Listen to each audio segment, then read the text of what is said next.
Hi, I'm Jeanne Fiorini. Thanks for being here at the Tarot Tips. Today we're going to talk about something that many of you have asked for. We're going to be looking at an actual tarot reading. We're not going to be doing a live reading today, although that's something I hope to get going here in a future video. But this is an example of something that happened at the tarot table. And I like to call these things true tales from the tarot. Sometimes the cards come up with something and you just have to shake your head or laugh or something. You know, this falls under the category of you can't make this stuff up. Sometimes things happen with cards that just are pretty interesting, humorous, amazing, whatever adjective you like there. So we're going to go to the tarot table and I'm going to show you the cards that this person drew and what we discerned about them. Let me give you a little preface. This is a person, the client is a person who, what I would call an authentic traveler. I like to travel, but I go to very benign, pleasant places. This person likes the adventure of travel. She likes the interesting, sometimes out of the way places. You know, she's what I would consider a true traveler at heart. Well, this spring she plans to go to Petra. And for those of you who might not be aware, Petra is in Jordan, in the Middle East. It's a very ancient archaeological site. It was an ancient city. I think there were 30,000 people who lived there at one time. Even though it was settled, they think probably the 9,000 BC, really the city itself got established in around the 4th century BC. So it's a very old site. It's a UNESCO World Heritage Site, so it is protected in terms of its cultural significance and archaeological significance. It's in the Middle East. It's in Jordan. It's between the Red Sea and the Dead Sea. And, you know, sometimes travel to the Middle East can be dicey, a little uncertain. So the client was having some trepidation about this trip. And she wanted to take a look at, you know, what she could understand about that, what she needed to know about this trip. And so we asked some very specific questions about that. So I'll show you how it unfolded. I will say that this was a reading that was done in a tarot reading circle, so other people put their input on this as well. It wasn't just she and I. So let's go to the table and I'll show you what cards came up. So we opened up the line of questioning to address her trepidation. Her basic question was, what is my fear about? So we drew these first two cards, or she drew these first two cards. Three of Wands, Knight of Wands. So first of all, let's notice what we have here. A couple of wand cards, a couple of fiery cards. One person has the back to us and is moving through a gate of some sort, and then the other card is a very active, dynamic card. Now, I won't go around and around and around about what sorts of things we talked about, but essentially, we came up with the notion that, first of all, this is a fiery landscape. Petra is, much of the city is built into a stone wall. It's in the desert of Jordan. To get to the city of Petra, you have to travel through a passage that's surrounded on both sides by very high cliffs. So that idea about passing through the gate, the volatility maybe of the region with that Knight of Wands, this felt like anything goes. It felt like she might that her trepidation might be about once she leaves, something can happen and people might never even know that she was missing. Excuse me. So there's a lot of fiery uncertainty with those first two cards, which certainly seem to fit her feelings as well as the nature of the landscape. A hot and dry, deserty area, which does have a lot of history of political unrest, spontaneity. This feels, yes, adventurous, but also has the potential there for danger.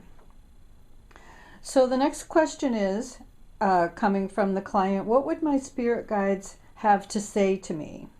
Which I thought was an interesting, some people might say, well, that's not very practical, but for this particular person, she's very intuitively guided. So this was an important question for her. What would her spirit guides have to say to her about this trip? And she gets the King of Cups and the King of Wands. So what do we notice? A couple of kings, first of all. The King of Water and the King of Fire. And they are looking at each other. So this is interesting about, you know, how things come up that might have felt a little bit different. But it was feeling like her spirit guides were telling her that both her emotional aspects and her fiery aspects needed to be very much at their peak, that they needed to be, she needed to be very tuned in to her intuition, King of Cups, her connection to her environment, as well as King of Wands, her willingness to act quickly, her willingness to say what she needs or to be self-directed. Also, if this, we could also say that maybe these were the nature of her spirit guides. One who was taking care of her emotionally and one who was taking care of her in terms of action and direction. We also noted that her husband is going with her on this trip. And it did feel important to have, even though we don't normally, I don't normally like to see the personality cards as gender related to people in our, necessarily gender related to people in our life.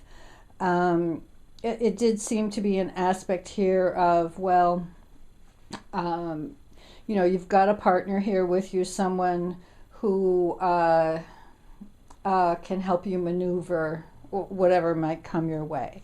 So there's an inner listening and an outer action here. You have the opposites of water and fire, and you have two kings. You have two energies that are in the master position. The kings are the master of the element. So her spirit guides seem to be saying to her, and this is what the group came up with as a conclusion, or as an interpretation. Let's not ever say that we have anything ever totally figured out here.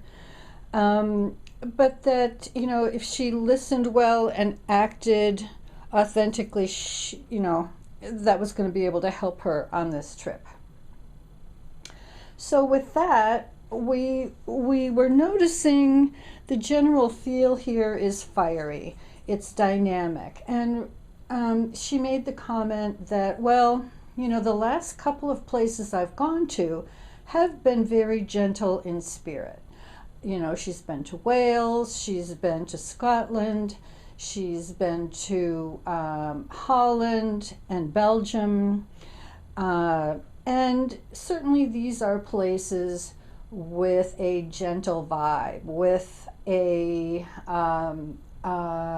connection to the land and an ease about them. All these have what we came to define as Empress energy. The places where she has visited in recent past have Empress energy. So she seemed to resonate with that idea, and she said, well, yes, that's true, and I am very tapped into Empress energy when I travel. So the spirit of the land.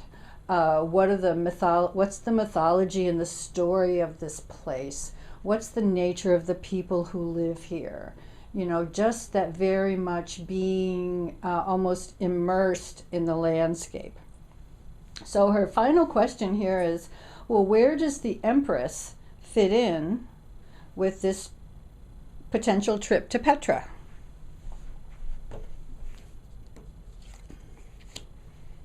Emperor card. We all laughed. Empress's counterpoint is the Emperor. Now, the Emperor is very much in line with everything that we see here, this dynamic, masculine, take charge, take control, be the boss kind of energy.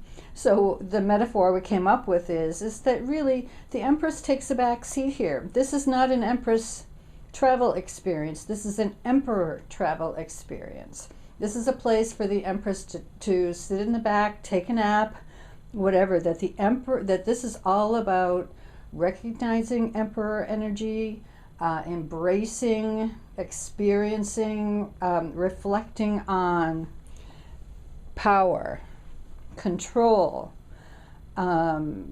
authority, mastery, creativity. The nature of this landscape is not empressy, it's emperor-y, if that's a word. And so it gave her a very specific perspective with which to be approaching this trip. So, you know, I think you can see with the group of cards that we have here, the tone of this. It really gives her a, if you want to call it a methodology, or a perception to hold while she's making this trip to this dynamic region, this part of the world that has held a lot of conflict, that has survived a lot of conflict, that is dynamic and almost aggressive in its nature. Very different from the pastoral rolling hills of Ireland. Okay, just something to think about, pay attention to in your readings, the tone of things, and the nature of what comes out on the table. Thanks for being here. We'll see you next time.